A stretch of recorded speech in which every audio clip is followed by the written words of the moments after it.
Sa gabi ng aking marangyang kasal, biglang isinara ng kasambahay ng aking bagong pamilya ang pinto ng bridal suite. Hinawakan ng aking braso at sinabihang magpalit ako ng damit at tumakas sa likuran. Dali, sabi niya.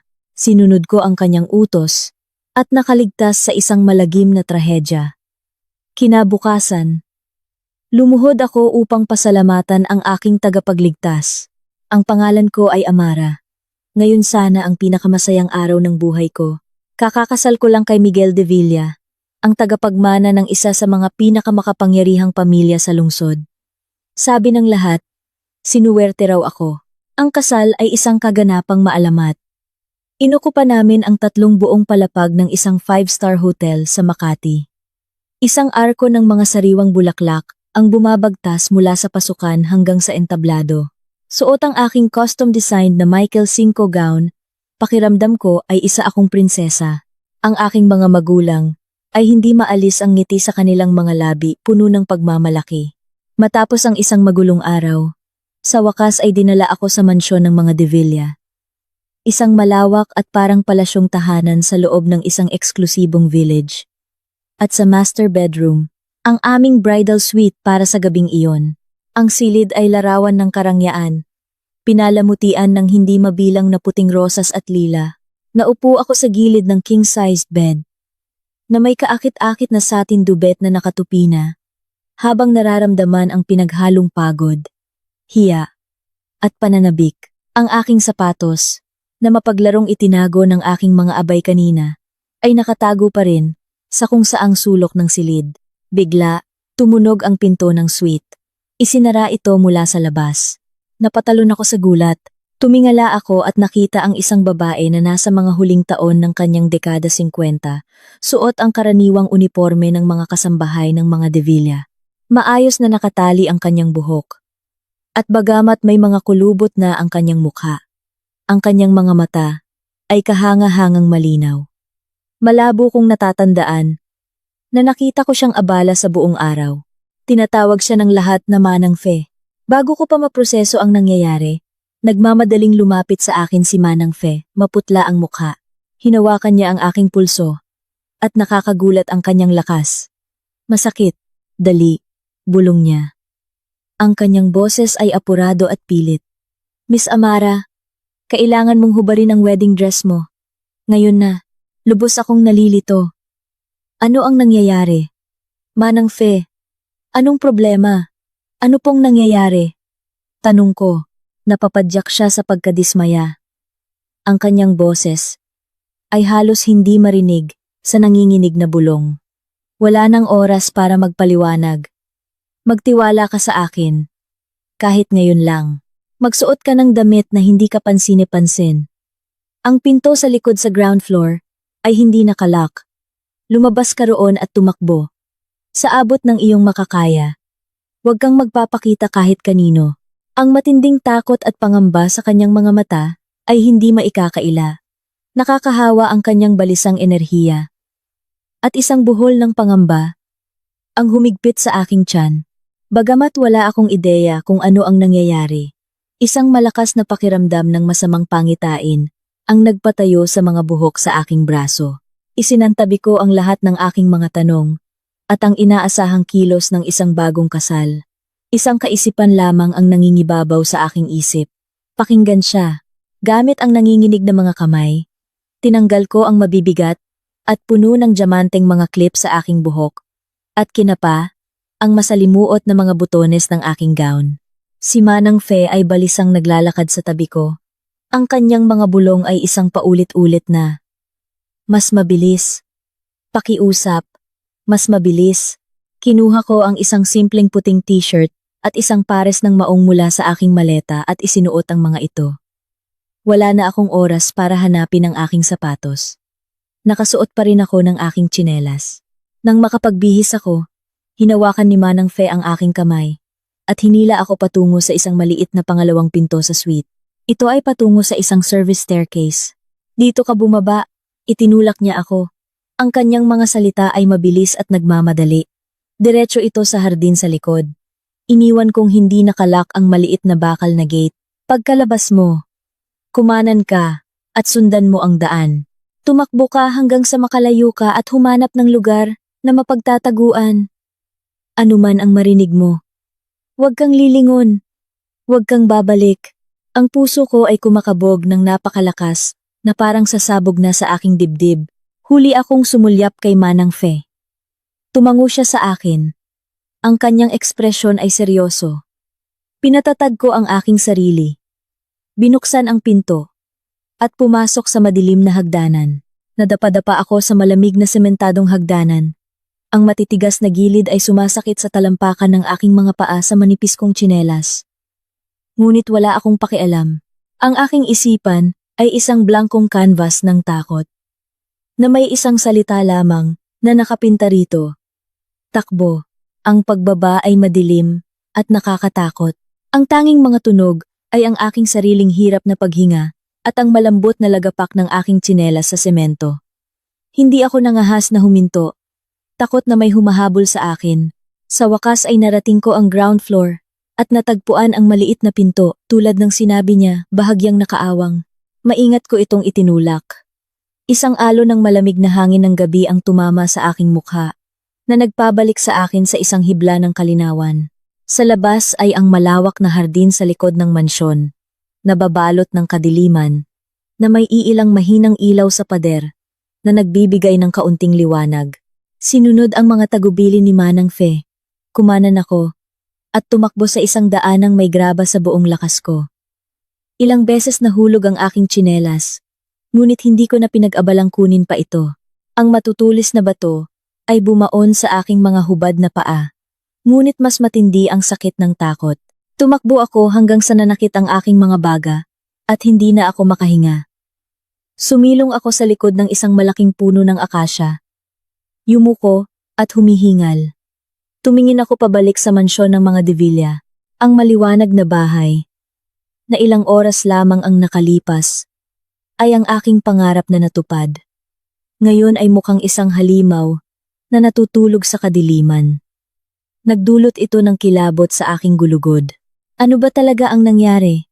Bakit ako pinatakbo ni Manang Fe? May sunog ba? May nanloob ba? O mayroon bang humahabol sa akin? Ang aking isipan ay isang magulong-gulo ng mga hindi masagot na tanong. Noon ko ito nakita. Isang bintana sa bahagi kung nasaan ang aking bridal suite ay biglang nagliwanag na may nakakasilaw na kulay kahel na ilaw. Kumislap ito ng isang beses. At pagkatapos ay makapal na itim na usok ang nagsimulang lumabas. Parami ito ng parami, umaakyat sa kalangitan ng gabi. Tinapik ko ang aking bibig, pinipigilan ng isang sigaw, isang sunog. Totoong may sunog. Di nagtagal, ang matinis na tunog ng fire alarm ng mansyon ay sumira sa katahimikan ng gabi. Ang bahay ay sumabog sa kaguluhan. Nagsindi ang mga ilaw sa 12-dosenang mga bintana. Mga anino ay nagmamadaling pabalik-balik, at ang mahinang tunog ng sigawan at takot na mga hiyawan ay umabot sa akin. Nanood ako, hindi makagalaw, habang lumalabas ang itim na usok, ang aking mga binti ay nanlalambot na parang gulaman. Bumagsak ako sa lupa, isang malamig na takot ang bumalot sa akin. Hindi tumitigil sa panginginig ang aking katawan. Ang aking bridal suite, nasusunog ang aking bridal suite. Kung nasa loob pa rin ako. At kung hindi ako kinuha ni Manang Fe, hindi sinabihang tumakbo. Nakulong ba ako sa loob ngayon? Maaari ba akong hindi ko kayang isipin iyon? Ang naantalang alon ng takot ay bumalot sa akin na parang isang malamig na ahas, pumulupot sa aking dibdib at pinipiga ang hangin mula sa aking mga baga. Ang mga luha ay dumaloy sa aking mukha, hindi dahil sa lungkot, kundi sa purong walang halong takot. Nakatago sa mga anino ng puno, pinanood ko ang kaguluhan. Mga taong may mga fire extinguisher ang tumatakbo paakyat sa hagdan. Ang iba ay nasa kanilang mga telepono. Ang kanilang mga boses ay balisa. Pagkaraan ng mahabang panahon, nagsimulang numipis ang usok. Tila naapula na ang sunog. Ngunit isang ibang uri ng apoy ang nag-aalab sa loob ko. Ang sunog na ito ay masyadong maginhawa. Isang sunog sa bridal suite sa gabi ng kasal? Walang ganoong uri ng pagkakataon. Si Manang Fe. Mayroon siyang alam. Iniligtas niya ang buhay ko. Kailangan ko siyang hanapin. Kailangan kong malaman ang katotohanan. Nagkubli ako sa likod ng puno, giniginaw, at takot na takot. Ang aking mga hubad na paa ay kumikirot sa sakit mula sa matutulis na bato.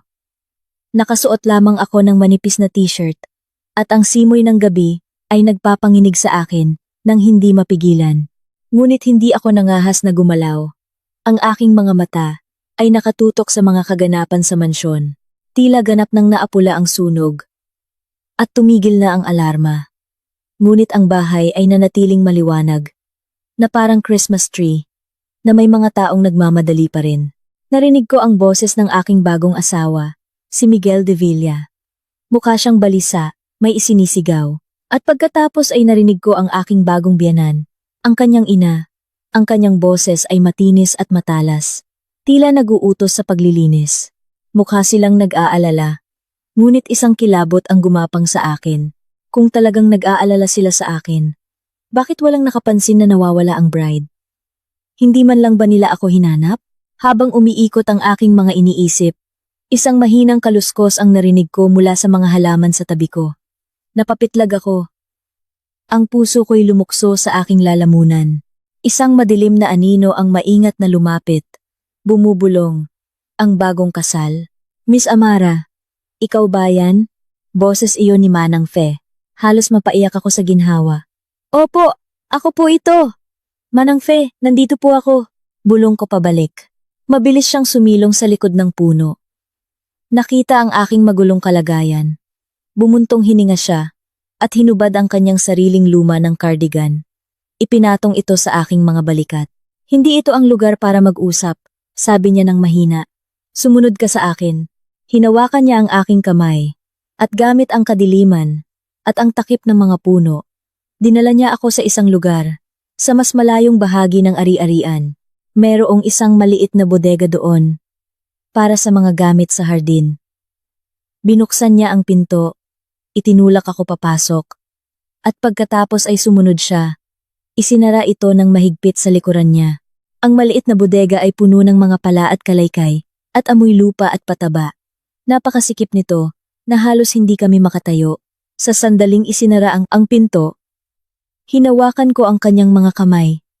Nanginginig pa rin ang aking boses. Manang Fe, ano po ba talaga ang nangyayari? Bakit po may sunog?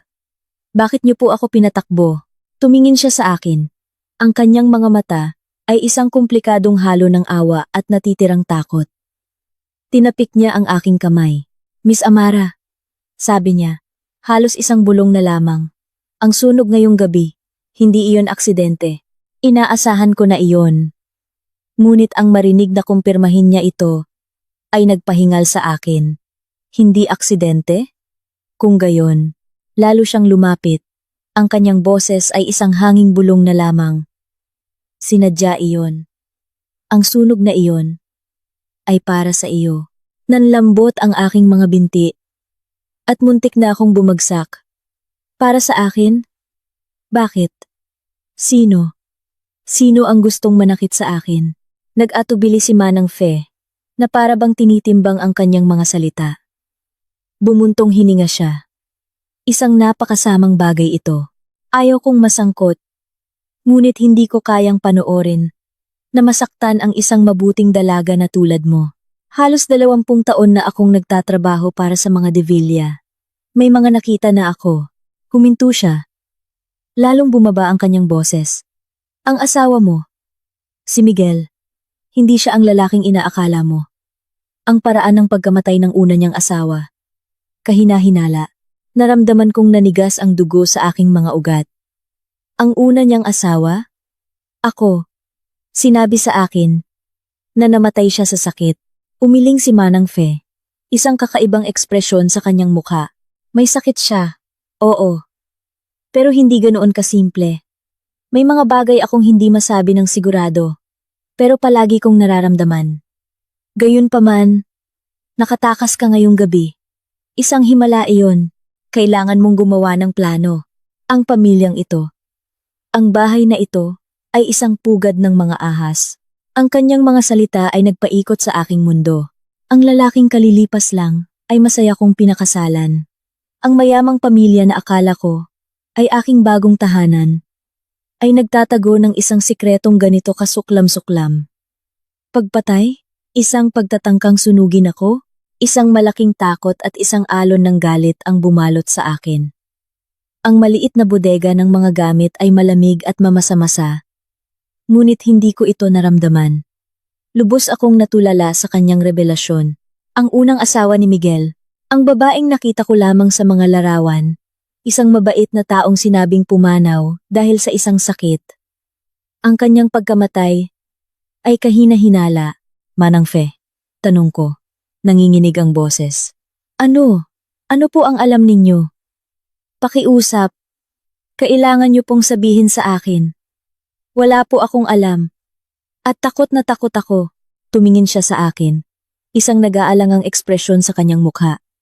Miss Amara, ang sobrang kaalaman ay hindi makakatulong sa iyo. Ang kailangan mo lang malaman ay kailangan mong lumayo sa mga Davila. Kung mas malayo, mas mabuti. Hinawakan ko ang kanyang braso na parang isang taong nalulunod na kumakapit sa isang salbabida. Pero hindi po ako pwedeng umalis na lang ng ganito. Na walang alam. Muntik na po akong mapatay. Kailangan kong malaman kung sino ang gustong pumatay sa akin. Marahil ang desperasyon sa aking mga mata ang nagpakilos sa kanya. Muli siyang bumuntong hininga. Ang kanyang boses ay mahina na parang nagbabalik tanaw sa isang masamang alaala. Mga 3 taon na ang nakalipas. Bulong niya. Ang pangalan ng unang asawa ni Miguel ay si Lina. Isang napakabuting tao. Napakabait sa lahat. Medyo matagal na siyang hindi maganda ang pakiramdam. Laging nagrereklamo ng pagod at pagkahilo. Si Miguel at ang kanyang ina ang biyenan mo ay nagsimulang tratuhin siya ng masama. Nagrereklamo na nawala na ang impluwensya ng kanyang pamilya. Huminto siya. Isang kislap ng takot sa kanyang mga mata. Isang gabi, hindi ako makatulog. Naglalakad ako malapit sa study. At narinig ko si Miguel at ang kanyang ina na nag-aaway. Mahina ang kanilang mga boses. Pero malinaw pa ang pandinig ko. May narinig akong ilang bagay. Si Miguel ay parang naiinip. May sinasabi na, malapit na. Kung hindi tayo kikilos agad, mawawala ang pagkakataon natin. At sinabi ng kanyang ina, kailangan malinis. Hindi tulad ng dati. Narinig ko iyon. At kinilabutan ako. Ano? Ano po ang pinag-uusapan nila? Bulong ko. Umiling si Manang Fe. Hindi ko lubos na naintindihan noon. Pero natakot ako. At pagkatapos, wala pang 2 araw, biglang lumala ang kalagayan ni Lina. Isinugod siya sa ospital, ngunit hindi na nila nagawang iligtas. Sinabi ng mga doktor na ito ay isang uri ng matinding pagkalason na humantong sa organ failure. Ngunit hindi sila naging malinaw sa mga detalye. Nagdaos ng mabilis na libing ang mga Davila at pinigilan ang sinuman na magtanong. Tumingin siya sa akin, mabigat ang kanyang tingin. Mula noon, nagmamasid na ako. Napansin ko na sa panahong iyon, ang kumpanya ni Miguel ay nasa malaking problema. Lubog sa utang. Di nagtagal, nagsimula siyang maghanap ng bagong asawa hanggang sa nakilala kanya. Ang iyong pamilya, ang mga Reyes, ay maaaring hindi mga bilyonaryo. Ngunit mayroon kayong malaking yaman. At ikaw ay nag-iisang anak. Hindi na kailangang magsalita pa si Manang Fe. Naintindihan ko ang lahat. Hindi ako pinakasalan ni Miguel. Dahil sa pag-ibig. Habol niya ang pera ng aking pamilya. Maaaring binalak pa niyang alisin ako sa parehong paraan na ginawa niya sa kanyang unang asawa. Pagkatapos ay legal na mamanahin ang aking trust fund. At marahil ay isang bahagi ng mga ari-arian ng aking pamilya. At ang sunog ngayong gabi. Iyon ang kanilang pagkilos. Isang nakakasukang kilabot ang gumapang mula sa aking mga paa. Hanggang sa tuktok ng aking ulo. Nasusuka ako. Nagpakasal ako sa isang halimaw. Dahan-dahan, ang galit ay nagsimulang manaig sa aking takot. Hindi ko ito maaaring palampasin. Hindi ko maaaring hayaan ang mga taong nagtangkang pumatay sa akin na makalaya. At hindi ko maaaring hayaan na mamatay nang walang hustisya ang kawawang unang asawa, si Lina. Huminga ako ng malalim. Pinipilit ang aking sarili na kumalma. Tumingin ako kay Manang Fe at sinabi ng may determinasyon, "Manang Fe, salamat po sa pagsasabi nito sa akin. Hindi po ako aalis. Kung tatakbo ako, lalo lang akong mahuhulog sa kanilang patibong. Makakatakas sila at maaaring humanap pa ng ibang biktima. Kailangan kong manatili." Nagulat siya. "Miss Amara, napakadelikado niyan." "Alam ko pong delikado," sabi ko. "Pero kailangan ko po ang tulong ninyo. Pwede niyo po bang itago muna ang pagtakas ko? Huwag niyo pong sabihin sa kanila na may alam ako. Gusto kong makita kung paano nila lalaruin ang sitwasyon." Tiningnan ni Manang Fe ang aking determinadong ekspresyon. At matapos ang mahabang pag-aatubili, sa wakas, ay tumango. "Sige, pero kailangan mong maging napakaingat. Gagawin ko ang lahat para bantayan ka." Habang papalapit ang madaling araw, kami ni Manang Fe ay tahimik na bumuo ng isang plano. Babalik siya sa mansyon upang tingnan ang sitwasyon, habang ako ay mananatiling nakatago sa bodega at gagawing mas mukhang balisa ang aking sarili. Ginulo ko ang aking buhok. Nagpahid ng kaunting dumi sa aking mukha at kinusot ang aking mga mata hanggang sa mamula at mamaga na parang umiyak ako sa takot buong gabi. Mga kalahating oras ang lumipas.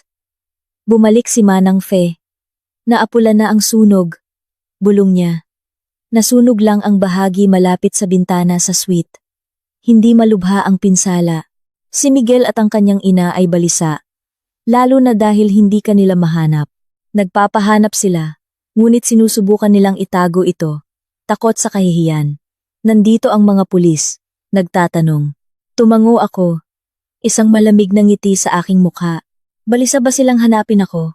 O balisang kumpirmahin na patay na ako? "Oras na," sabi ko sa kanya. "Dapat na akong magpakita." Huminga ako ng malalim, pumasok sa aking karakter. At pagkatapos, nagkunwaring nasa estado ng pagkabigla. At pagkalito, lumabas ako ng bodega. Naglakad ako ng pasuray-suray, patungo sa harap ng mansyon. Habang papalapit ako sa pangunahing pasukan, sinadya kong gumawa ng ingay at pagkatapos ay mahinang bumagsak sa damuhan. Tulad ng inaasahan, may nakakita sa akin. Isang security guard ang sumigaw. Agad-agad, isang grupo ng mga tao ang lumabas mula sa bahay. Nangunguna sa kanila sina Miguel at ang aking biyenan, si Doña Victoria. Nagmamadaling lumapit sa akin si Miguel. Binuhat ako sa kanyang mga braso. Ang kanyang boses ay puno ng kunwaring pagkabalisa at ginhawa. "Amara! Amara! Saan ka nagpunta? Tinakot mo ako ng husto." "Ayos ka lang ba?" Hinayaan ko ang aking sarili na manlambot sa kanyang mga braso. Ang aking katawan ay naninigas sa pagkasuklam, ngunit sa aking mukha, nagawa kong magpakita ng purong takot. Ang mga luha ay dumaloy.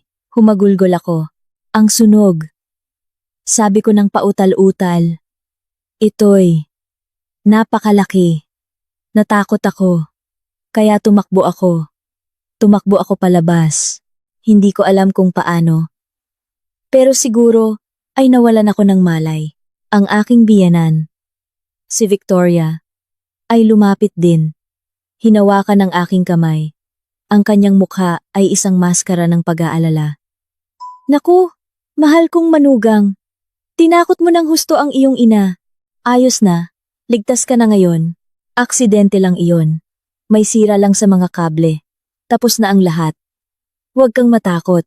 Habang ang kanyang mga salita ay nakakapanatag, ang kanyang mga mata ay pasulyap-sulyap sa aking katawan, na para bang tinitingnan kung tunay akong hindi nasaktan o kung may natuklasan ako. Alam ko kung ano ang ginagawa niya, ngunit kailangan kong gampanan ang aking papel. "Talaga po?" Suminghot ako. "Aksidente lang po. Natakot po ako. Akala ko mamamatay na ako." Agad akong binuhat ni Miguel sa kanyang mga braso at nagsimulang maglakad patungo sa bahay. Tapos na. Aksidente lang iyon. Nandito na ako. Huwag kang matakot. Pumasok na tayo. Nilalamig ka. At puro sugat ang iyong mga paa. Dinala niya ako sa sala at inilagay sa isang sofa. Binalot ako ng kumot at dinalhan ng mainit na tubig. Ang kanyang pag-arte ay pang best actor. Nagkubli ako sa sofa. Ipinagpatuloy ang aking pag-arte bilang ang takot at natraumang biktima.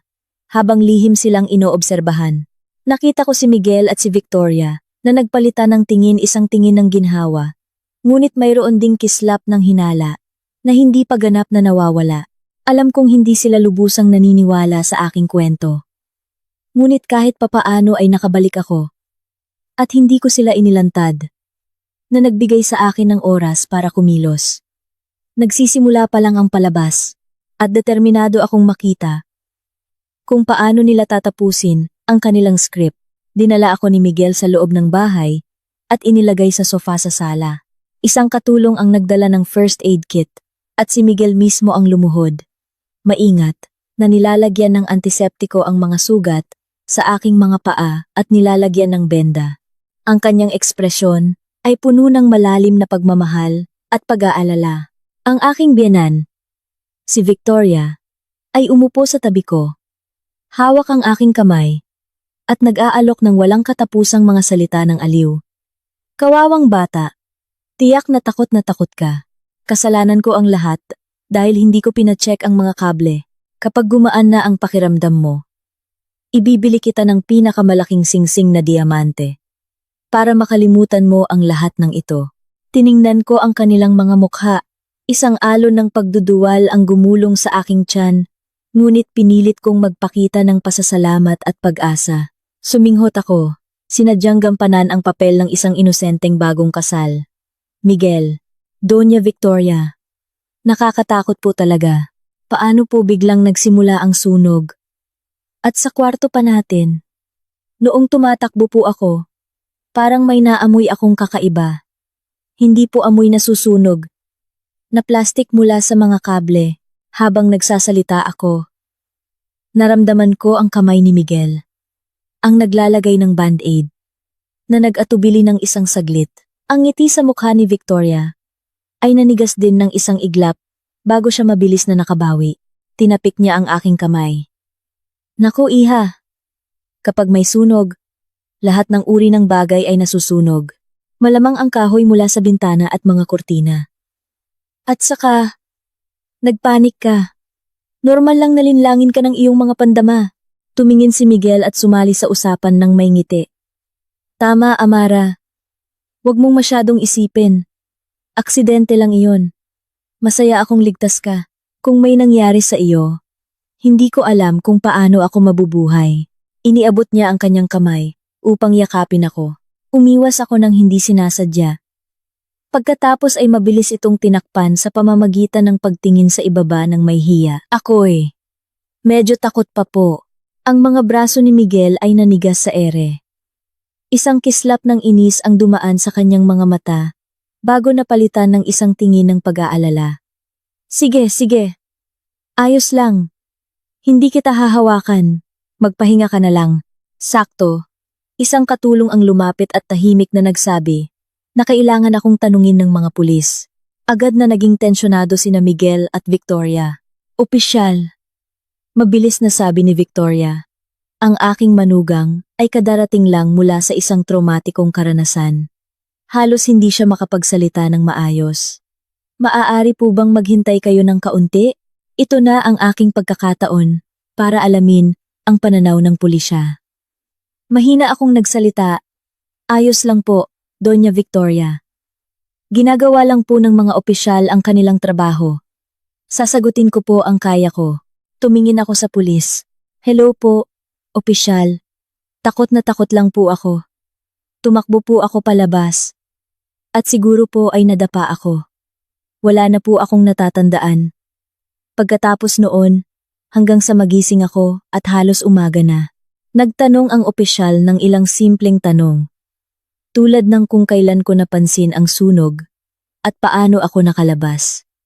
Sinunod ko ang aking script. Umarte na parang nabigla at nagsasalita ng pautal-utal. Sa panahon ng pagtatanong, Napansin kong sina Miguel at Victoria ay matamang nakatingin sa akin. Tila mas kinakabahan pa sila kaysa sa mga pulis. Matapos kunin ang aking salaysay, nag-alok ang opisyal ng ilang salita ng aliw at binanggit na ang paunang investigasyon ay nagpapahiwatig na ang sunog ay sanhi ng isang electrical fault, bagamat ang pinal na sanhi ay nakabinbin pa sa isang teknikal na ulat. Sa mga salitang electrical fault, sina Miguel at Victoria ay kitang-kitang nakahinga ng maluwag. Pagkaalis ng mga pulis, marahang sinabi ni Miguel, "Amara, mahaba ang gabi mo. Hayaan mong dalhin kita sa isang silid para magpahinga. Ang master suite ay hindi magagamit sa ngayon. Kaya maaari kang manatili sa isang guest room." Tumango ako. Nagkunwaring mahina at sumandal sa kanya. Habang dinadala niya ako paakyat, ang puso ko ay kasing lamig ng yelo. Masyadong halata ang kanilang mga reaksyon, lalo na ang kanilang tensyon tungkol sa investigasyon ng pulisya at ang kanilang kasunod na ginhawa. Kung ito ay tunay na aksidente, bakit sila mag-aalala ng husto sa kung ano ang maaaring matuklasan ng mga pulis? At ang aking komento tungkol sa kakaibang amoy agad nilang iniba ang usapan. Malinaw na ayaw itong pag-usapan. Mukhang tama si Manang Fe. Ang dalawang ito ay mga lobo na nakasuot ng balat ng tupa. At gusto nila akong patay. Matapos akong ihatid sa guest room, binuhusan ako ni Miguel ng higit pang pekeng aliw bago umalis. Nangangako na dadalhin ako sa doktor para sa isang check-up at para tulungan akong pakalmahin ang aking mga nerbiyos. Sa sandaling isinara ang pinto, nawala ang marupok na hitsura sa aking mukha. Naglakad ako sa bintana at tumingin sa papalapit na liwanag. Ang aking puso ay puno ng pinaghalong takot at poot, ngunit higit sa lahat, isang matatag na determinasyon. Maghintay lang kayo, hindi ko kayo hahayaang makalusot sa palabas na ito. Nag-iisa sa guest room, isinara ko ang pinto, at sa wakas ay ibinaba ang aking depensa. Ang aking likod ay basang-basa ng malamig na pawis. Ang pagpapanggap na mahina sa harap ng dalawang mandaragit na iyon ay mas nakakapagod kaysa sa pagtakbo ng isang marathon. Bumagsak ako sa kama. Ang puso ko ay mabilis pa ring tumitibok. Matapos humupa ang takot, isang malaking alon ng galit, at isang pakiramdam ng walang magawang pag-iisa ang bumalot sa akin. Sa marangyang mansyon na ito, kailangan kong bantayan ang bawat paghinga ko. Walang sinuman akong mapagkakatiwalaan, maliban kay Manang Fe. Ngunit siya ay isang tauhan, at ang pagtulong sa akin ay naglalagay sa kanya sa malaking panganib. Hindi ako maaring umasa sa kanya para sa lahat. Kailangan ko ng sarili kong kakampi. Isang tao sa labas na makakatulong sa akin. Ang unang taong pumasok sa isip ko ay ang aking pinsan, si Carla. 2 taon siyang mas bata sa akin. At lumaki kaming magkasama, na parang magkapatid. Siya ay masigla, mabilis mag-isip, at isang mahusay na computer science major, isang medyo hacker. Sa katunayan, higit sa lahat, siya ay lubos na tapat at mapagkakatiwalaan. Mabilis kong natagpuan ang aking telepono, na sa kabutihang palad ay nasa bulsa pa rin ng aking maong. Mahigit alas 6 pa lang ng umaga. Masyadong maaga, ngunit wala akong pakialam. Tinawagan ko siya agad. Ilang beses tumunog ang telepono bago niya sinagot. Ang kanyang boses ay puno ng antok. "Uy, Amara? Bakit ang aga mong tumawag? Hindi ba't ito ang unang umaga mo bilang may asawa? Dapat ay..." Teka, may mali. Sa larawang ito, narinig ang isang pamilyar na boses. Napuno ng luha ang aking mga mata. Pinigilan ko ang mga luha at bumulong. "Carla, huwag kang magsalita. Makinig ka lang. Nasa panganib ako. Malaking panganib." Ang antok sa kanyang boses ay agad na nawala. "Amara? Anong problema? Sinaktan ka ba ng gagong si Miguel na yan?" Mabilis kong isinalaysay ang mga pangyayari noong nakaraang gabi. Ang babala ni Manang Fe. Ang pagtakas. Ang sunog. Ang aking mga hinala tungkol sa pagkamatay ng unang asawa ni Miguel. At ang aking sariling mga obserbasyon sa kanilang pag-uugali. Si Carla ay nakinig sa tahimik na pagkabigla. Nang matapos ako, sa wakas ay sumabog siya. Anak ang walang hiya. Amara, magpakatatag ka. Magbubook ako ng flight ngayon din. Huwag kang pumunta, mabilis kong sabi. Kung magpapakita ka ngayon, masyadong halata at maghihinala sila. Kailangan kitang tulungan mula sa labas. Kung gayon, anong gagawin mo? Hindi ka pwedeng manatili sa pugad ng mga lobo na iyan. Nang mag-isa, sabi niya. Balisa ang kanyang boses. Makinig ka sa akin, sabi ko. Kailangan kong imbestigahan mo ang dalawang bagay para sa akin. Una, alamin mo ang lahat ng iyong makakaya tungkol sa tunay na sanhi ng pagkamatay ng unang asawa ni Miguel, si Lina. Mga record ng ospital, sinumang doktor o nurse na maaaring may alam. Pangalawa, imbestigahan mo ang pinansyal na kalagayan ng kumpanya ni Miguel. Talaga bang lubog ito sa utang tulad ng iniisip ni Manang Fe? Gaano kalaki? At kanino? Kailangan mong maging napakaingat. Huwag mong ipaalam sa sino man na nag-iimbestiga ka. Agad na sumang-ayon si Carla. Walang problema, ako na ang bahala. Ang pag-hack sa sistema ng isang ospital, paghuhukay sa mga pinansyal ng korporasyon, iyan ang aking espesyalidad. Mag-ingat ka lang, Amara. Manatiling nakikipag-ugnayan.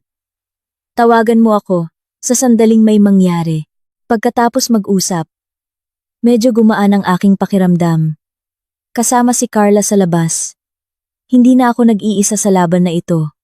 Ngunit alam kong sa loob ng mansyon na ito, ako ay nag-iisa.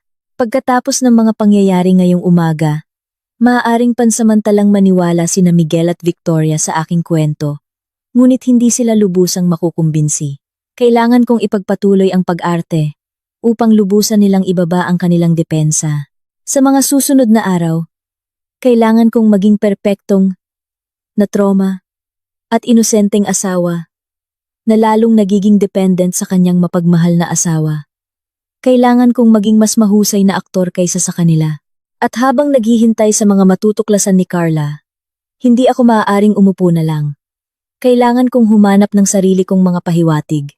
Sa araw, si Miguel at Victoria ay nakakasuklam na maalaga. Dinalhan nila ako ng mga bitamina at pagkain. Hindi kailanman binabanggit ang sunog, na para bang ito ay isang simpleng aksidente lamang. Sumabay ako sa laro. Nagkukunwaring dahan-dahang nakakabawi mula sa trauma, habang lalong nagiging malapit kay Miguel. Tiningnan ko siya na may pinaghalong pagsamba, at isang marupok na takot, na tila nagustuhan niya. Unti-unting nawala ang hinala sa kanyang mga mata, ngunit ang aking sariling mga nerbiyos ay nakaunat ng husto. Alam kong lahat ito ay isang pagkukunwari lamang. Dumating ang aking pagkakataon sa ikatlong araw. Nakatanggap si Miguel ng isang kagyat na tawag mula sa kanyang opisina at nagmamadaling umalis. Maya-maya, umalis din si Victoria. Bihis na bihis para sa isang spa appointment kasama ang kanyang mga kaibigan. Naging tahimik ang bahay, na may iilang katulong lamang na nagtatrabaho sa ibaba. Nagsimulang tumibok ng mabilis ang aking puso. Ang study ni Miguel ay nasa dulo ng pasilyo sa ikalawang palapag. Hindi niya kailanman hinahayaan ang mga katulong na maglinis nito. Palagi niyang inaayos ito mismo. Maaaring mayroong isang bagay doon. Nagkunwari akong bumaba para kumuha ng isang basong tubig, kaswal na tinitingnan ang paligid. Si Manang Fe ay nasa kusina. Nagdidirekta ng paghahanda ng hapunan. Ang ibang mga katulong ay abala sa kanilang mga gawain. Huminga ako ng malalim at dahan-dahang umakyat sa ikalawang palapag. Sa pinto ng study, sinubukan ko ang hawakan. Hindi ito nakalock. Pumasok ako at tahimik na isinara ang pinto. Malaki ang silid at may klasikong lumang yaman na estilo. Sa malaking mesa na gawa sa mahogany ay may isang laptop at isang tumpok ng mga file. Kumalabog ang puso ko sa aking dibdib. Alam kong wala akong masyadong oras. Mabilis kong tiningnan ang mga papel sa mesa. Karamihan ay mga kontrata ng proyekto at mga panukalang pangnegosyo na hindi ko maintindihan. Sinubukan ko ang mga drawer ng mesa, ngunit karamihan ay nakalock. Isa lamang ang bukas, naglalaman ng mga pluma, notepad, at iba pang pangkaraniwang gamit sa opisina. Sa pagkadismaya, handa na akong sumuko Nang mapansin ko ang basurahan, sa loob ay may iilang lukot na papel lamang. Sa isang kapritso, kinuha ko ang mga ito at maingat na inunat. Ang isa ay isang itinapong draft, walang silbi. Ngunit ang isa ay isang punit na piraso ng isang memo pad. Dito, sa isang magulong sulat kamay, ay isang pangalan na hindi ko nakikilala at isang linya ng mga numero na sinusundan ng 1% simbolo. Mukha itong 1%. Mabilis akong kumuha ng larawan gamit ang aking telepono. Pagkatapos, napansin ko ang isang maliit na kabinet sa tabi ng mesa. Sa ilalim na istante ay isang luma. Mukhang hindi nagagamit na briefcase. Kinuha ko ito at binuksan. Halos walang laman ito, maliban sa ilang lumang magasin. Ngunit nang kapain ko ang gilid na bulsa, may natagpuan ako. Kinuha ko ito. Ito ay isang nakatuping kontrata ng insurance. Ang puso ko ay lumukso sa aking lalamunan. Binuksan ko ito nang may nanginginig na mga kamay. Ito ay isang personal accident insurance policy. Ang taong nakasiguro ay ako, Amara Reyes. Ang benepisyaryo ay si Miguel de Villa. Ang halaga ng bayad ay nakakasuka sa taas, 250 milyong piso. Ang petsa ng pulisiya ay isang araw bago ang aming kasal. Nanginginig ang aking mga kamay habang hawak ang papel. Isang kilabot ang kumalat sa aking buong katawan. Iyon pala. Iyon na pala iyon. Hindi nakapagtataka na nagmamadali siyang pakasalan ako. Bumili siya ng isang napakalaking insurance policy sa akin. Pagkatapos na kami ay legal na ikasal. Pagkatapos ay nag-stage ng isang aksidente. Sa ganoong paraan, legal niyang makukuha ang isang malaking halaga ng pera para ayusin ang pananalapi ng kanyang kumpanya. Ang plano ay kasing sama ng pagiging napakatalino nito. Laban sa galit at takot, mabilis akong kumuha ng mga larawan ng bawat pahina ng pulisiya gamit ang aking telepono. Pagkatapos ay ibinalik ko ang lahat ng eksakto sa kung paano ko ito natagpuan, lumabas ng study, at bumalik sa aking silid. Nakaupo sa kama. Tiningnan ko ang mga larawan sa aking telepono. Habang ito ay hindi direktang ebidensya ng pagpatay, ang pulisiya na ito ay isang malakas na motibo. Kung makahanap si Carla ng ebidensya tungkol sa pagkamatay ng kanyang unang asawa at mga problema sa pananalapi ng kanyang kumpanya, magkakaroon kami ng isang kumpletong kadena ng ebidensya. Miguel, halimaw ka. Malapit na ang oras mo. Matapos matagpuan ang nakamamatay na insurance policy na iyon, balisa ako buong araw. Ang pagtingin sa mga nakangiting mukha ni Miguel at ng kanyang ina ay nagparamdam sa akin ng takot at pagkasuklam. Ngunit kailangan kong umarte na parang walang mali. Pagkatapos ng hapunan, nagdahilan akong pagod at maagang pumasok sa aking silid. Si Miguel pa nga ang magalang na naghatid sa akin paakyat. Nang mag-isa na ako sa guest room, muling bumalot sa akin ang nakakasakal na pakiramdam na nakulong sa isang sabwatan. Alam kong hindi sapat ang pulisiya lamang. Kailangan ko ng mas direktang ebidensya. Isang bagay na maaaring magpakulong sa kanila ng tuluyan. Habang nag-iisip ako, may marahang katok sa pinto. Napatalon ako. Sino yan? Kinakabahang tawag ko. Miss Amara, ako po ito, si Manang Fe, bulong mula sa labas. Nagdala po ako ng mainit na gatas para makatulong sa iyong pagtulog. Nakahinga ako ng maluwag at binuksan ang pinto. Nakatayo doon si Manang Fe na may isang baso ng gatas at binigyan niya ako ng isang makahulugang tingin. Pinapasok ko siya at isinara ang pinto. Inilagay niya ang gatas sa mesa. Ngunit hindi umalis. Sa halip, maingat niyang kinuha ang isang maliit na bagay na nakabalot sa isang panyo mula sa bulsa ng kanyang apron. Miss Amara, sabi niya. Tensyonado ang kanyang ekspresyon. Kinabukasan, pagkatapos ng sunog, noong hindi sila nakatingin, nilinis ko ang mga debris sa suite. Natagpuan ko ito sa mga abo, malapit sa bintana. Binuksan niya ang panyo. Sa loob ay isang maliit, kalahating sunog na piraso ng mukhang metal na kawad, na may kaunting natunaw na plastik na nakakabit sa isang dulo. Hindi ito mukhang bahagi ng isang ilawan o anumang normal na appliance. Kinuha ko ito at masusing sinuri. Hindi ko ito nakilala. Ano po ito? Lalong ibinaba ni Manang Fe ang kanyang boses. Ang anak ko po ay isang elektrisyan. Narinig ko siyang nagsasalita tungkol sa mga ganitong bagay. Ito, mukhang isang maliit na bahagi mula sa isang timer o isang uri ng remote control device. Hindi ito isang bagay na dapat nasa isang bagong bahay. Nag-buzz ang aking isipan. Isang timer? Isang remote device? Kung sinadya ang sunog, kakailanganin ng salarin ang isang bagay upang simulan o kontrolin ito. Ang sunog na fragment na ito ay maaaring ang susi sa ebidensya. Nanginginig ang aking mga kamay sa pananabik. Manang Fe, napakahalaga po nito. May iba pa po bang nakakita na nahanap niyo ito? Wala. Mabilis siyang umiling. Itinago ko itong mabuti. Walang nakakaalam. Miss Amara, makakatulong po ba ito sa inyo? Hinawakan ko ang maliit na piraso na parang isang salbabida. Makakatulong ito ng higit pa sa iyong inaakala. Ito ay matibay na patunay na ang sunog ay hindi aksidente. Mukhang gumaan ang loob ni Manang Fe, ngunit pagkatapos ay nabalot ng pag-aalala ang kanyang mukha. Kailangan niyo po itong itago ng mabuti. Huwag niyo pong hayaang mahanap nila. Napakamakapangyarihan po ng mga De Villa. Tumango ako. Nakahanap ako ng isang maliit na ziplock bag at maingat na inilagay ang mahalagang ebidensya sa loob. Isinuksok ito sa isang lihim na kompartimento sa aking maleta. Sa pamamagitan nito, ang insurance policy at kung anuman ang hinuhukay ni Carla, halos makita ko na ang daan. Patungo sa tagumpay, si Manang Fe ang aking anghel na tagapagbantay.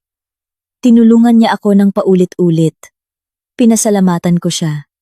Manang Fe, salamat po. Seryoso po ako. Kung wala po kayo, abo na lang ako ngayon. Tinapik niya ang aking kamay.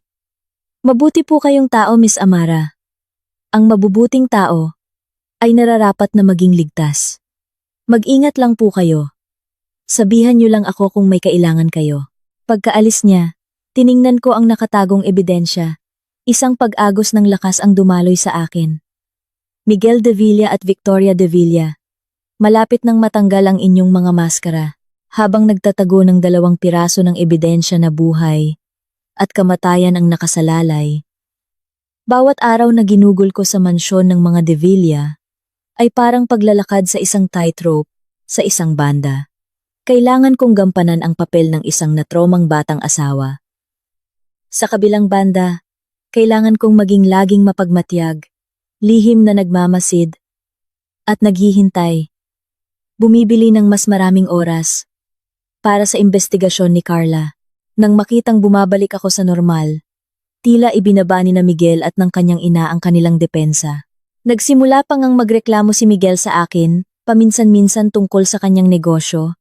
Binabanggit na mahigpit ang cash flow, ngunit malulutas din ito sa lalong madaling panahon, at sinasabihan akong, "Huwag mag-alala." Ngumiti ako ng malamig sa aking sarili. Siyempre hindi ako nag-aalala. Ang solusyon mo ay patayin ako para sa pera ng insurance, hindi ba? Ilang araw ang lumipas. Nang malapit na akong makipag-ugnayan muli kay Carla, tinawagan niya ako. Noong hapon na iyon, parehong wala sina Miguel at Victoria. Nagtago ako sa guest room, na nakalak ang pinto bago sumagot. Ang boses ni Carla ay pinaghalong pananabik at galit. Amara, nakuha ko na. Diyos ko, bulok, hanggang sa kaibuturan ang mga De Villa. Dali, sabihin mo sa akin kung ano ang nalaman mo. Bulong kong apurado. Mabilis na nagsalita si Carla. Una, tungkol kay Lina, ang una niyang asawa. Ako, kumonsulta ako sa isang kaibigan at nagawa naming tingnan ang mga internal na record ng ospital at ilang hindi pa nailalathala na mga ulat sa lab mula sa panahong iyon. Ang opisyal na record ay nagsasabing acute poisoning, multiple organ failure, ngunit malabo ang toxicology report at ang proseso ng resuscitation ay tila kakaiba. Halos na antala. Pinakamahalaga, nalaman ko na isa sa mga nurse na naka-duty noong gabing iyon ay nag-resign pagkatapos. Kailangan ng maraming paghuhukay. Pero natagpuan ko siya. Pinigil ko ang aking hininga. Anong sabi niya? Nagpanggap akong isang mamamahayag na gumagawa ng kwento tungkol sa mga mayayamang pamilya para mapagsalita siya. Sabi ni Carla.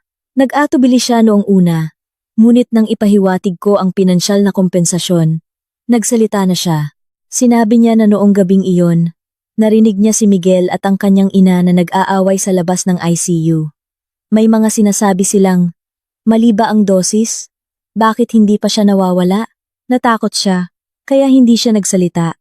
Pagkamatay ni Lina, hindi niya kinaya ang pagkakasala at takot, kaya nag-resign siya. Isang kilabot ang gumapang sa aking gulugod. Dosis? Bakit hindi pa siya nawawala? Iyon ay halos isang pag-amin. Nagpatuloy si Carla. At tungkol sa kumpanya ni Miguel Amara, ang kanilang negosyo ng pamilya ay isang bahay ng mga baraha. May utang silang 10-10 milyong piso sa mga bangko at loan shark. Ilan sa kanilang mga proyekto ay nabigo. Araw-araw silang hinahabol ng mga nagpapautang. Pinakasalan kanya sa isang dahilan, ang pera ng iyong pamilya. Gusto niyang gamitin ang iyong trust fund o ang pera ng insurance para punan ang butas. Kahit na pinaghihinalaan ko na ito, ang marinig na kumpirmahin ni Carla ang mga numero at detalye ay nakakagulat pa rin. Isang utang na multimilyong piso. Hindi nakapagtataka na handa silang gawin ang ganoong desperadong panganib. Amara, sapat na ba itong ebidensya? Galit na tanong ni Carla. Kung oo, dapat na tayong pumunta sa pulisya ngayon. Masyadong mapanganib para sa iyo na manatili diyan. Pinilit kong manatiling kalmado. Carla, napakahusay ng ginawa mo. Napakahalaga ng impormasyong ito. Ngunit hindi pa ito sapat para pumunta sa pulisya. Kailangan natin ng mas direktang ebidensya, tulad ng isang recording nila na umaamin. Kung hindi, madali nilang itatanggi ang lahat. At maaaring matakot ang nurse na iyon na tumestigo. Kung gayon, anong gagawin natin? Hindi ka maaaring manatili dyan. Giit ni Carla. Huwag kang mag-alala, sabi ko. Mayroon na akong ilang pisikal na ebidensya. Ngayon kailangan ko lang ng pagkakataon para mapagsalita sila. Bantayan mo ang nurse na iyon. Subukang panatilihin siya sa ating panig. Maaaring kailanganin natin siya. Anamang atima, amang anamang atim. Sige Amara, mag-ingat ka lang. Ang telepono ko ay naka-on. 24,007. Pangako ni Carla. Pagkatapos mag-usap, sumandal ako sa dingding, pinoproseso ang lahat. Ang pagkamatay ng unang asawa ay halos tiyak na pagpatay. Ang malaking utang ng kumpanya. Ang motibo. Ang aking insurance policy ay bahagi ng plano. Ang natirang bahagi mula sa sunog ay ang pisikal na ebidensya. Ang kailangan ko na lang ay isang huling tulak. Upang mapaamin sila mismo. Kailangan ko ng isang pagkakataon, isang sandali kung saan ibababa nila ang kanilang depensa, magiging mayabang, at madudulas. Tiningnan ko ang aking sariling kalmadong refleksyon sa salamin, at ikinuyom ang aking mga kamao. Darating ang pagkakataon. At handa ako, dahil sa mahalagang impormasyon mula kay Carla. Mas naging kumpiyansa ako ngunit mas lalo ring nabahala. Halos kumpleto na ang kadena ng ebidensya. Ang kailangan ko na lang ay ang huling ugnayan, ang kanilang sariling pag-amin. Kailangan kong lumikha ng isang pagkakataon. Isang sitwasyon kung saan maniniwala silang matagumpay ang kanilang plano. Makaramdam ng tagumpay, at sa kanilang kayabangan, may madulas na salita. Paano lilikha ng ganoong pagkakataon? Kailangan kong gamitin ang kanilang kasakiman. Ano ang pinakagusto ni Miguel? Pera ang aking trust fund, o ang aking insurance payout? Ano ang pinakagusto ng kanyang ina? Si Victoria. Ang mailigtas ang kumpanya ng kanyang anak, para maipagpatuloy niya ang kanyang marangyang pamumuhay. Sige. Ibibigay ko sa kanila kung ano mismo ang gusto nila. 2 araw ang lumipas. Habang naghahapunan, napansin kong mukhang stressed si Miguel at halos hindi ginagalaw ang kanyang pagkain. Marahil ay tumatawag na naman ang mga pinagkakautangan. Ibinaba ko ang aking tinidor at tiningnan siya ng may pag-aalala. Miguel, parang ang lungkot mo nitong mga nakaraang araw. May problema ba sa negosyo? Bumuntong hininga si Miguel, pinipilit ang isang ngiti. Wala ito, Amara. Maliit na problema lang. Kaya ko itong hawakan. Sumingit si Victoria. Tama iyan. Mga usaping panlalaki iyan. Tayong mga babae ay hindi kailangang mag-alala. Tumingin ako sa ibaba. Pinaglalaruan ang aking napkin. Nagkukunwaring nag-aalangan. Sa totoo lang, alam ko, kailangan ng kumpanya ng malaking pera, hindi ba? Nanigas si Miguel. Nanliit ang kanyang mga mata sa hinala. Sino ang nagsabi sa iyo niyan? Mabilis akong umiling. Ipinapakita ang aking pinaka-inosenteng ekspresyon. Wala po. Hula ko lang. Hindi ka nakakatulog ng maayos. At kumukunot ang noo mo. Tuwing tumutunog ang telepono, mag-asawa na tayo. Dapat nating paghatian ang ating mga pasanin. Tiningnan ko siya. Puno ng katapatan ang aking mga mata. Ang trust fund na ibinigay sa akin ng aking mga magulang. Kasama ang aking sariling mga ipon at pamumuhunan. Mga 300 at 50 milyon hanggang 400 milyong piso. Alam kong maaaring hindi ito sapat, ngunit baka makatulong ito sa ngayon. Hindi ko kayang makita kang ganyang ka-stressed. Habang nagsasalita ako, maingat ko silang pinagmamasdan. At totoo nga. Parehong nagliwanag ang mga mata ni na Miguel at Victoria. Nang isang sakim na kislap ang tingin ng isang mandaragit na nakakita sa kanyang biktima na dumiretso sa isang patibong, agad na hinawakan ni Miguel ang aking kamay. Amara, seryoso ka ba? Ikaw, gagamitin mo ang iyong trust fund para tulungan ako? Tumango ako ng may hiya. Asawa kita. Sino pa ba ang tutulungan ko? Nakangiti si Victoria, yumakap sa akin. Oh, mahal kong manugang. Alam kong isang kayamanan ka. Miguel, nakikita mo ba kung gaano ka makatwiran at sumusuporta si Amara? Mas mabuti kaysa sa iba. Sabik na tumango si Miguel. Ang kanyang mga mata ay puno ng pinaghalong pasasalamat at matagumpay na kagalakan. Amara, ako, hindi ko alam kung ano ang sasabihin. Pera mo iyan, ipinagpatuloy ko ang aking pag-arte. Ayos lang. Kailangan lang nating malampasan ito. Kapag nakabangon na ang kumpanya, maaari mo akong bilhan ng mas magagandang bagay. Nginisian ko sila, sa loob-loob. Kapag nakuha mo na ang pera, ang susunod na hakbang ay alisin ako ng tuluyan, tama? Tulad ng inaasahan. Hindi na makapaghintay si Victoria. Oo. Napagkasunduan na. Bukas, dadalhin ka ni Miguel para ayusin ang mga papeles. Kung mas maaga mailipat ang pera, mas maaga nating malulutas ang problemang ito. Tumango si Miguel. Oo, Amara. Dadalhin kita sa bangko bukas. Nakikita ang kanilang sakim at naiinip na mga mukha.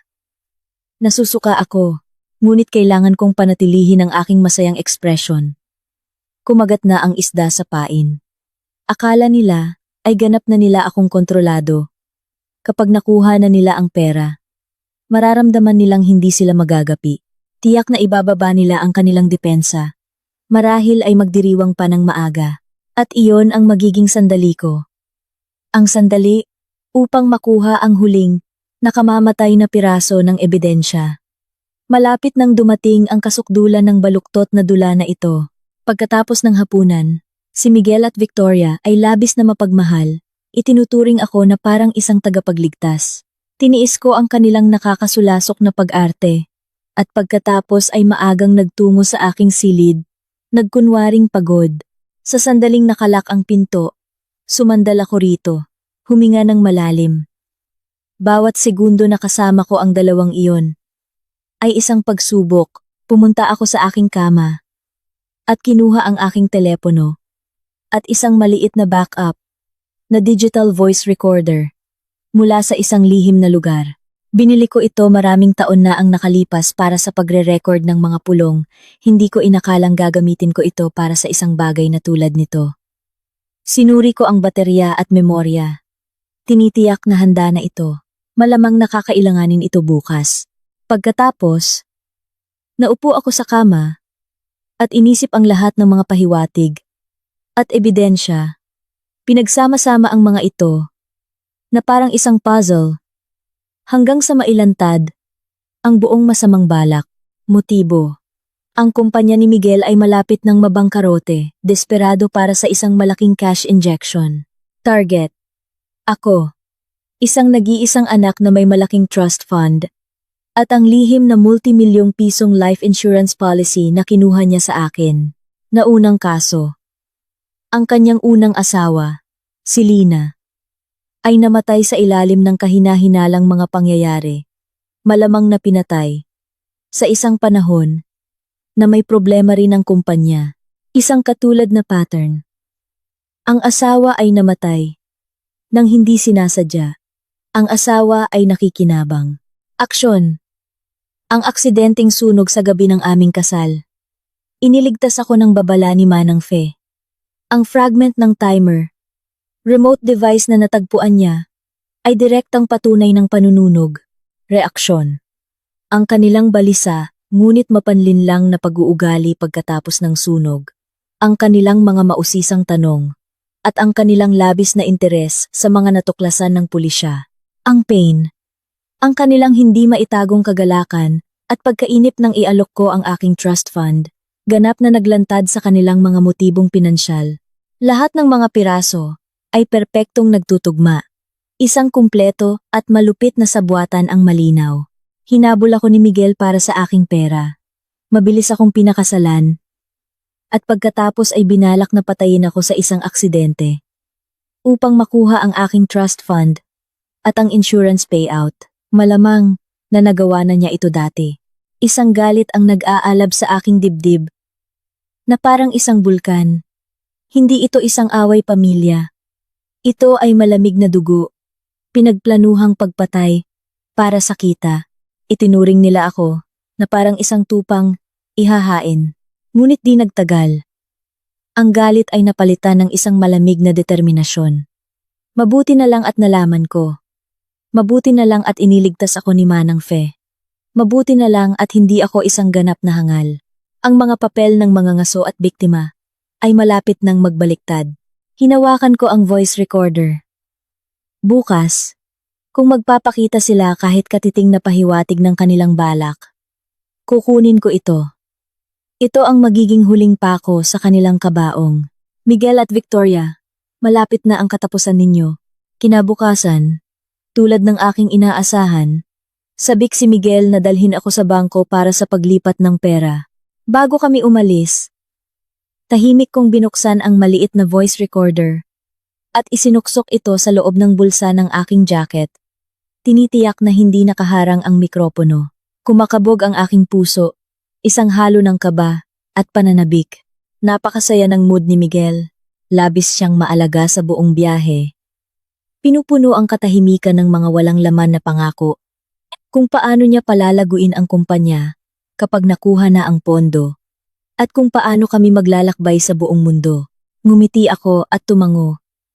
Iniisip sa sarili. Ang tanging world tour na gagawin mo ay sa paligid ng bakuran ng kulungan. Sa bangko, komplikado ang proseso para sa isang malaking paglipat at nangangailangan ng paghihintay. Naging balisa si Miguel, palaging tinitingnan ang kanyang relo. Kaswal akong nagtanong, ganoon ba ka-urgent ang sitwasyon sa kumpanya, Miguel? Parang nagmamadali ka. Bumuntong hininga siya. Ibinaba ang kanyang boses. Oo, may ilang pinagkakautangan na nagiging agresibo. Kung hindi natin sila babayaran agad, maaaring magkaroon ng malaking problema. Huminto siya. Marahil ay napagtanto na sinisira niya ang kanyang matagumpay na imahe at mabilis na idinagdag. Pero huwag kang mag-alala. Sa sandaling pumasok ang perang ito, lahat ay maaayos. Humina ang kanyang mga salita. Ngunit ang kanyang mga mata ay nagpakita ng isang kislap ng ginhawa at isang bagay na mas malamig, na parang isang malaking pasanin ang naalis. Tumango ako at hindi na nagtanong pa. Iniisip na inamin niya ang kagyat na utang. Nang makumpleto ang paglipat, nasa account na ng kanyang kumpanya ang pera mula sa aking trust fund. Tinitigan ni Miguel ang mensahe ng kumpirmasyon sa kanyang telepono. Ang kanyang mukha ay nagpakita ng purong walang halong kagalakan. Isang matagumpay at halos mabangis na ginhawa. Huminga siya ng malalim at inakbayan ako. Napakaganda nito, Amara. Ikaw ang aking swerte. Halika, ililibre kita ng isang celebratory lunch. Ipagdiriwang ang ano? Naisip ko, ang pagkuha ng aking pera. O na ang iyong plano ay isang hakbang na mas malapit sa katuparan. Sa tanghalian, masaya siya at nag-order pa ng isang bote ng mamahaling red wine. Pagkatapos ng ilang baso, naging mas madaldal siya. Tiningnan niya ako, komplikado ang kanyang ekspresyon, at malungkot na sinabi, "Alam mo, Amara, nakakatuwa kung paano gumagana ang buhay. Kung naging kasing suporta mo lang si Lina. Bueno, wala nang silbi ang pag-usapan ng nakaraan. Ang kanyang biglaang pagbanggit sa kanyang unang asawa ay nagpataas ng aking mga tainga. Dahan-dahan ko siyang tinanong, "Si Lina? Ano po siyang klaseng tao? Tinulungan ka rin ba niya sa isang mahirap na panahon? Marahil dahil sa alak? O marahil ay pakiramdam niyang hindi na siya magagapi ngayong nakuha na ang pera?" Ngumisi siya at ikinaway ang kanyang kamay. "Siya? Wala siyang yaman tulad mo." Pabagsak na ang pamilya niya noon pa man. Walang naitulong. Bukod pa roon, naubos na lang ang swerte niya. Ang kanyang mga salita ay malabo. Ngunit kasama ng nalaman ni Carla, ang kahulugan ay malinaw na malinaw. Dahil wala nang maibibigay na pera ang pamilya ni Lina, naubos ang kanyang swerte, at namatay siya. Pinigilan ko ang aking galit, at nagpakita ng isang inosenteng ekspresyon. Naku, sayang naman. Pero mas maganda na ngayon, Miguel. Magkakaroon tayo ng magandang kinabukasan, hindi ba? Wala nang mga aksidente? Sinadya kong diinan ang salitang aksidente. Tumawa si Miguel. Isang malakas at tiwalang tunog. Inabot niya at hinaplos ang aking pisngi. Ang kanyang mga mata ay kumikinang sa kayabangan ng isang nagwagi. Huwag kang mag-alala, baby. Wala nang mga aksidente. Lahat ng aksidente ay nasa likod na natin. Mula ngayon, puro magagandang panahon na lang. Nang sabihin niyang, lahat ng aksidente ay nasa likod na natin. Ang kanyang tono napakaluwag, napakatiwala, nakontrolado na. Ang lahat ay isang halos pag-amin. Tinutukoy niya ang nabigong aksidente. Sa gabi ng aming kasal, tumingin ako sa aking plato. Itinatago ang malamig na galit sa aking mga mata. Sa bulsa ng aking jacket. Tapat na kinukunan ng recorder ang bawat salita. Sapat na ito. Higit pa sa sapat. Bagamat hindi niya sinabi ng direkta. Ako ang nagsunog para patayin ka. Ang konteksto ng usapan, kasama ng lahat ng iba pang ebidensya, ay sapat na upang ilantad ang kanyang motibo, ang kanyang kasaysayan, at ang kanyang malinaw na kaalaman sa mga aksidente. Pagkatapos ng tanghalian, si Miguel, na masaya pa rin, ay nagmungkahing manood kami ng sine. Nagdahilan akong masakit ang ulo at sinabing gusto kong magpahinga. Hindi siya nagpumilit at inihatid ako pa uwi. Sa sandaling nakabalik ako sa guest room, isinara ko ang pinto, kinuha ang recorder, at pinatugtog ang audio. Ang boses ni Miguel ay pumuno sa maliit na silid, may ilang pinagkakautangan na nagiging agresibo. Naubos na lang ang swerte niya. Lahat ng aksidente ay nasa likod na natin. Nakikinig sa mga salitang sinabi niya sa sandali ng kanyang tagumpay. Nanginginig ako sa pinaghalong galit at kagalakan. Ito na ang smoking gun. Ito na ang huling piraso ng puzzle. Miguel at Victoria de Villa. Malapit nang tumunog ang inyong kampana. Nang makuha ang recording, alam kong oras na para isara ang bitag. Hindi na ako makapaghintay pa. Bawat karagdagang araw ay isa pang araw ng panganib. Ngayong nakuha na ni Miguel ang aking pera at pansamantalang gumaan ang kanyang pinansyal na presyon. Sino ang nakakaalam kung ano ang susunod niyang gagawin? Maaaring maging desperado siya matapos mabigo ang kanyang unang plano at subukan ang iba. Kailangan kong mauna. Ngunit hindi ako agad tumawag sa 911. Kailangan ko ng isang planong hindi magkakamali upang matiyak na mahuhuli sila nang walang pagkakataon na makatakas o makalusot. Sa isip, Ilalantad ko sila sa isang pampublikong lugar, sa harap ng mga saksi.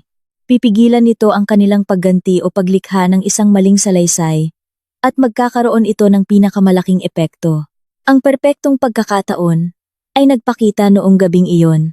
Sa hapunan, masayang inihayag ng aking biyanan, si Victoria. Kaarawan ko na. Sa loob ng ilang araw.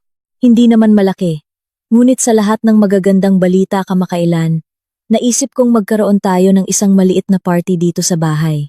Ilang malapit na kaibigan at pamilya lamang para magdiwang at alisin ang malas mula dati. Agad na sumang-ayon si Miguel. Magandang ideya iyan, ma. Oras na talaga para magdiwang. Mag-uutos ako sa isang tao na simulan ang mga paghahanda. Tumibok ang aking puso. Isang birthday party. Malalapit na kaibigan at pamilya. Ito ay isang biyaya mula sa langit. Agad akong nagpakita ng masayang mukha. Napakaganda niyan, Doña Victoria. Titiyakin kong bibigyan ko kayo ng isang espesyal na toast para sa inyong kaarawan. Nakangiti si Victoria. Ganap na naniwala. Naku, napakaganda. Kita mo? Ang aking manugang ang pinakamatamis. Nang maitakda na ang oras at lugar, nagsimulang tumakbo ang aking isipan. Ang isang party, na may maraming tao, ay magiging perpektong entablado. Ito ang panahon, kung kailan sila pinaka-relax, at walang kamalay-malay.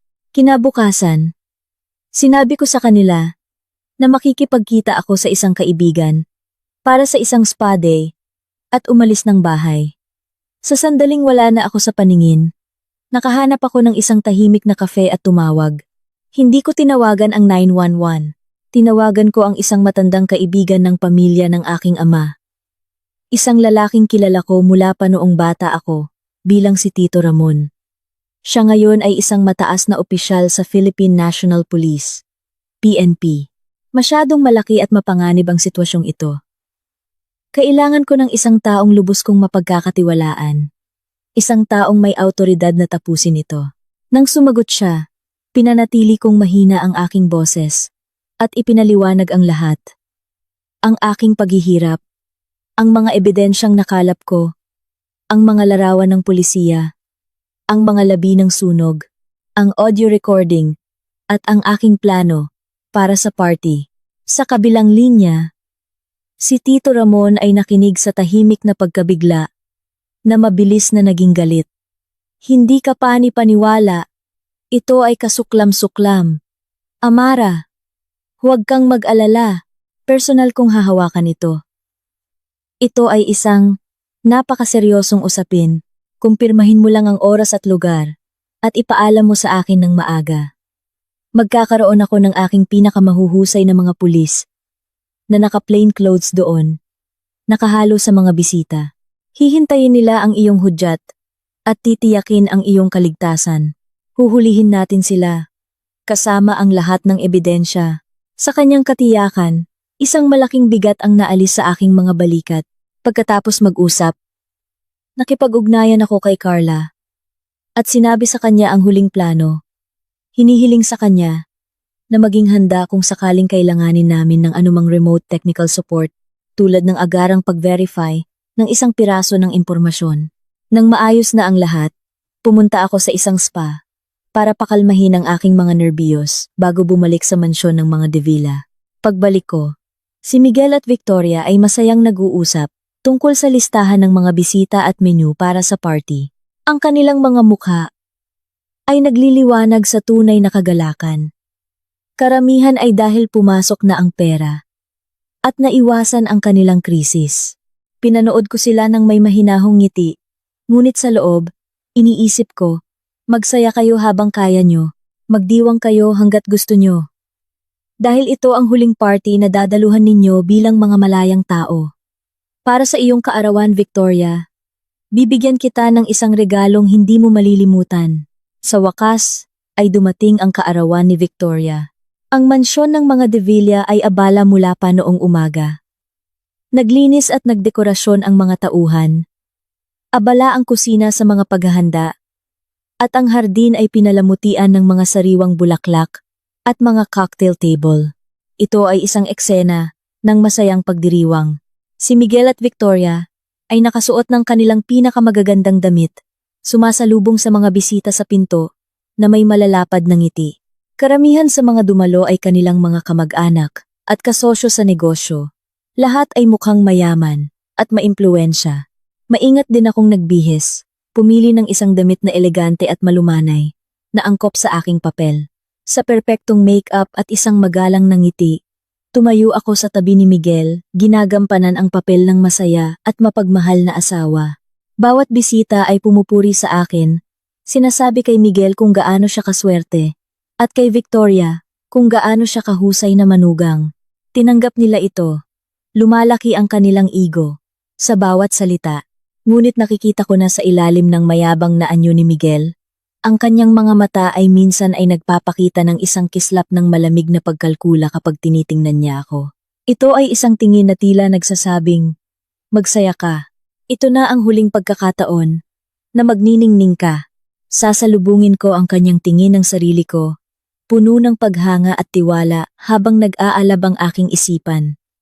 Patuloy kang ngumiti. Hindi ka nangingiti ng matagal. Naging mas masigla ang party. Ang mga tao ay uminom, nag-usap, at nagpuri sa isa't isa.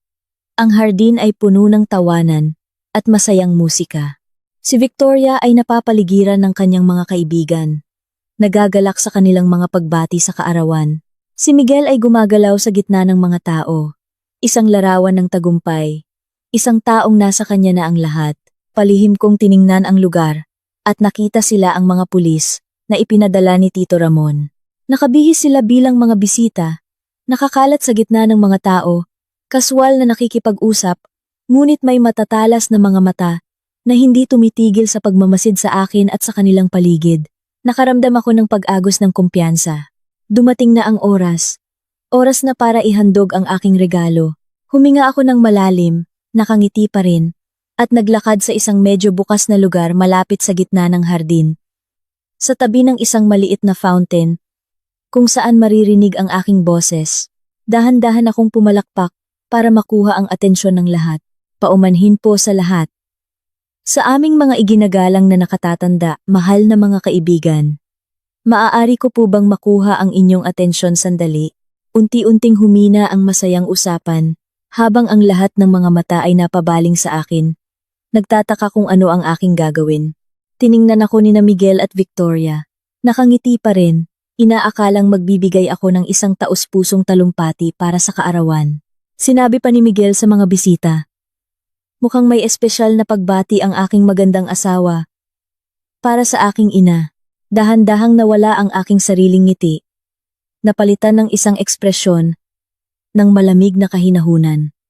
Nagsimula akong magsalita. Ang aking boses ay malinaw at matatag. Umaabot sa bawat sulok ng hardin. Ngayon ay tunay na isang espesyal na araw para sa aking biyenan. At kaya, nais kong bigyan siya ng isang napaka-espesyal na regalo sa kaarawan. Isang regalo ng katotohanan. Natigilan ang lahat. Nagbubulungan sa isa't isa. Nalilito. Nanigas ang mga ngiti sa mukha ni Miguel at Victoria. Napalitan ng isang kislap ng pagkalito at pagkabalisa.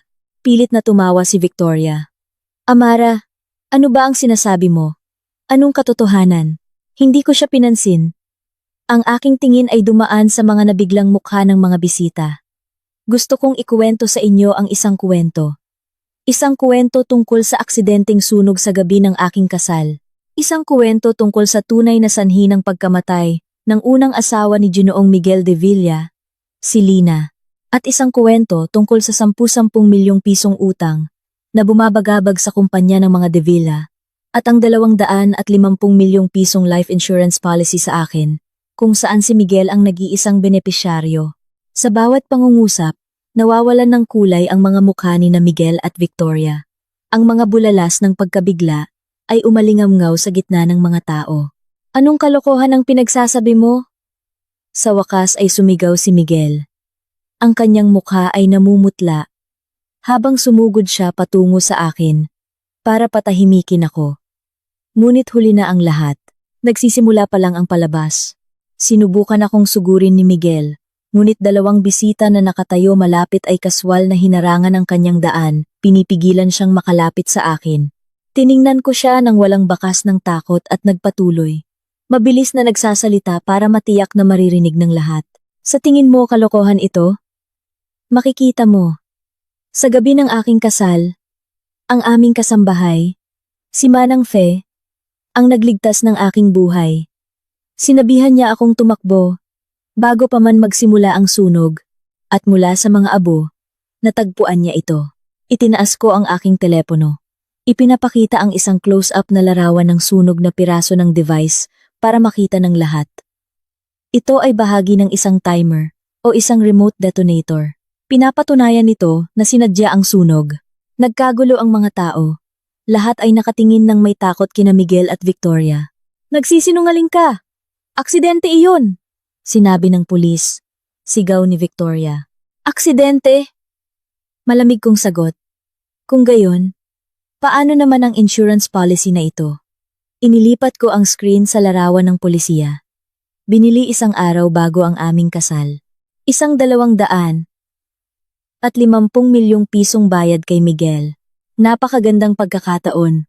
Bago pa sila makabawi, pinatugtog ko ang pinakamahalagang bahagi ng audio recording. Ang tiwalang boses ni Miguel ay pumuno sa katahimikan.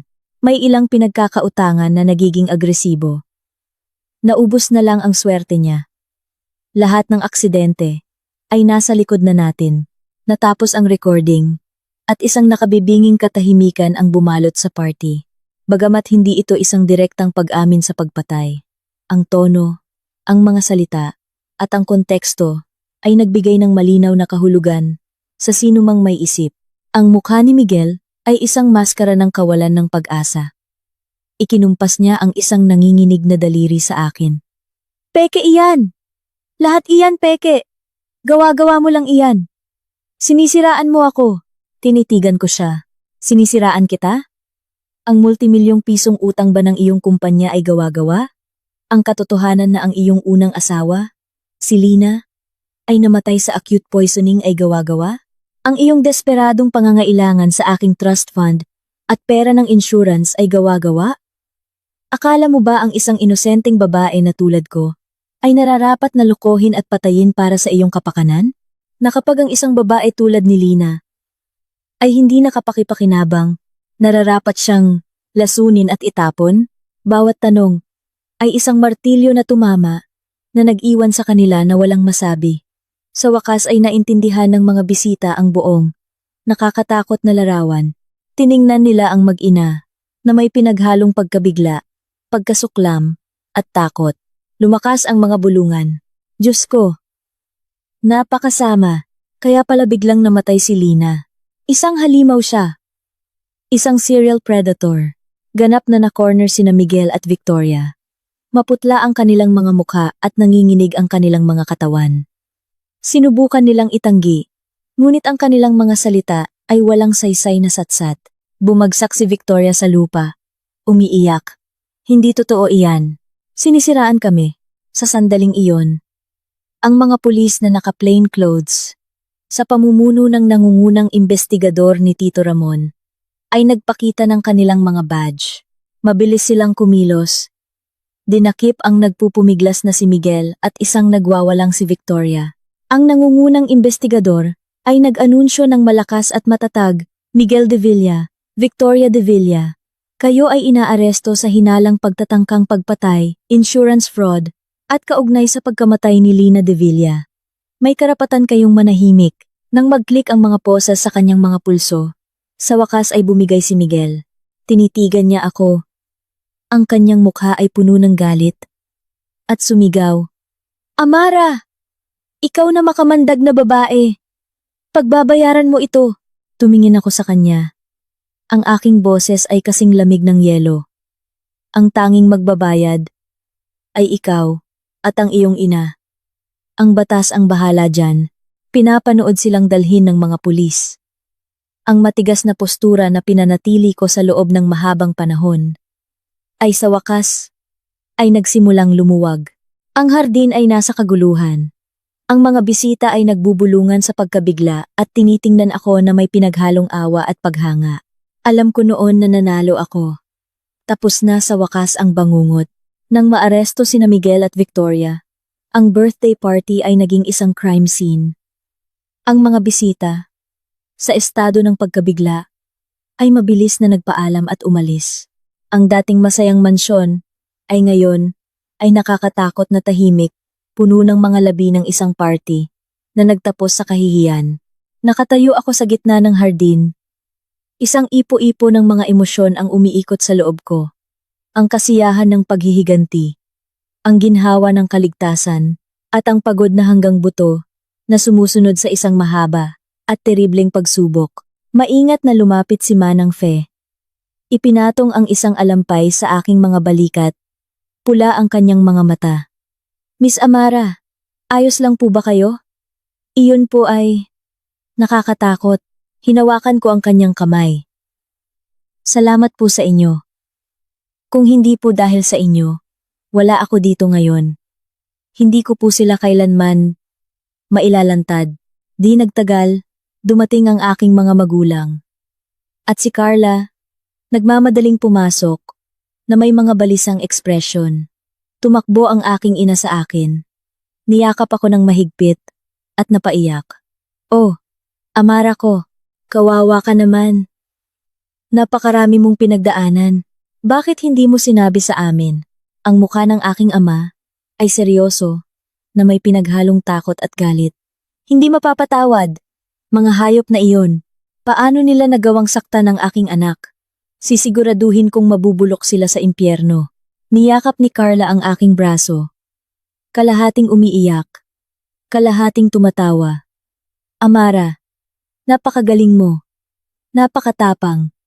Nag-alala ako ng husto. Ang suporta ng aking pamilya ay isang mainit at nakakapanatag na kumot na nagparamdam sa akin na tunay na ligtas sa unang pagkakataon sa loob ng ilang linggo. Ang mga sumunod na araw ay puno ng mga panayam sa pulisya at mga legal na paglilitis. Mabilis na umusad ang kaso dahil sa napakaraming ebidensya.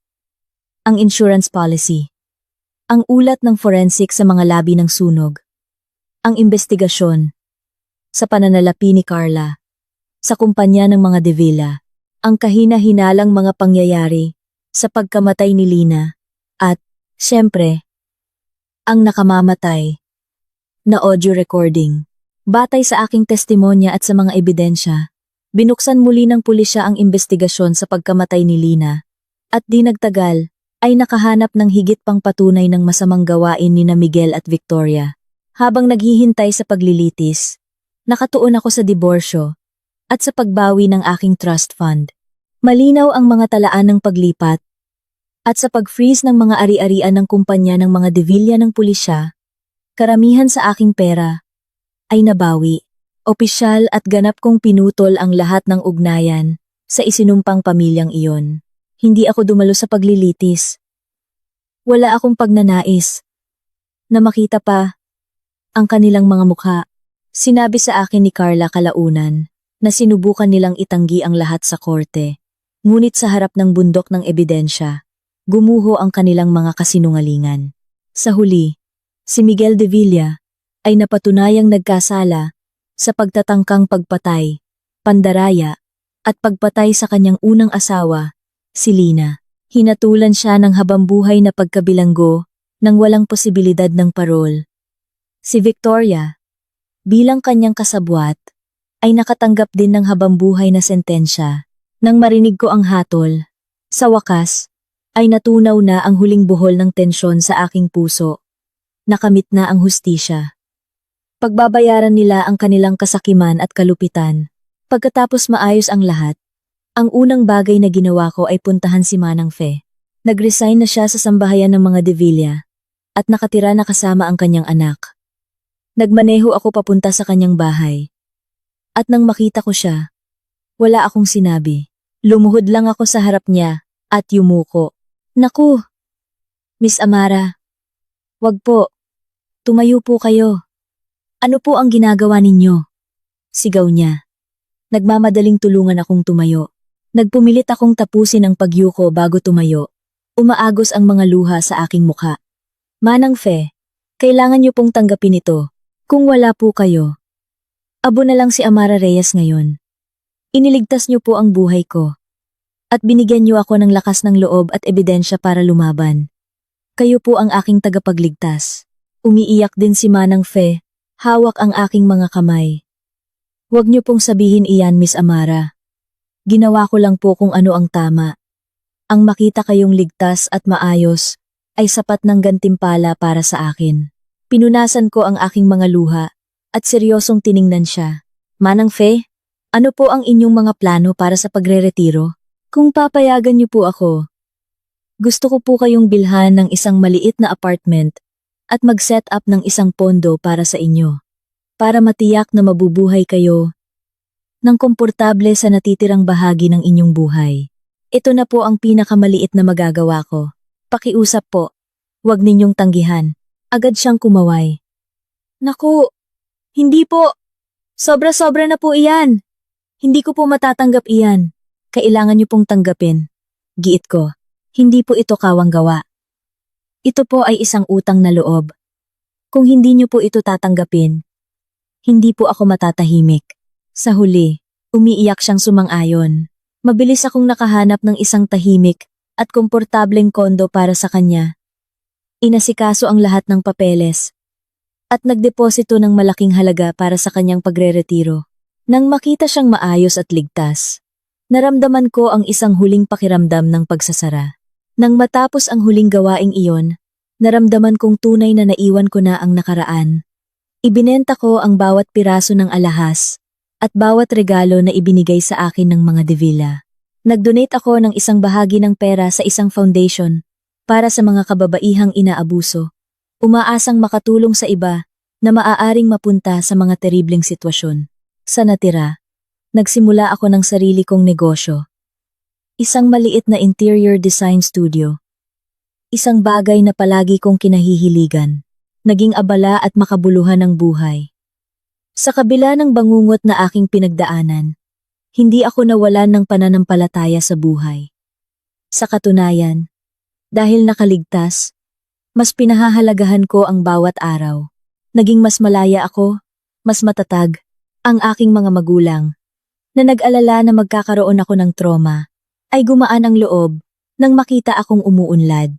Minsan, nahuhuli ko ang aking sarili na nakatingin sa labas ng bintana. Naaalala ang nakakatakot na panahong iyon, parang isang masamang panaginip. Ngunit paggising ko, sumisikat pa rin ang araw. Nagpapasalamat ako sa lahat ng tumulong sa akin, lalo na kay Manang Fe, at nagpapasalamat ako sa bersyon ng aking sarili na, sa huli, ay tumangging maging biktima at piniling lumaban. Binigyan ako ng buhay ng isang mapangwasak na dagok, ngunit nakaligtas ako. At lumabas akong mas malakas, handa para sa isang bagong simula. Mahaba pa ang daan sa hinaharap, ngunit alam kong hanggat kumikilos ako ng may katapangan at kabaitan, darating ang mga magagandang bagay. Sa gabi ng aking marangyang kasal,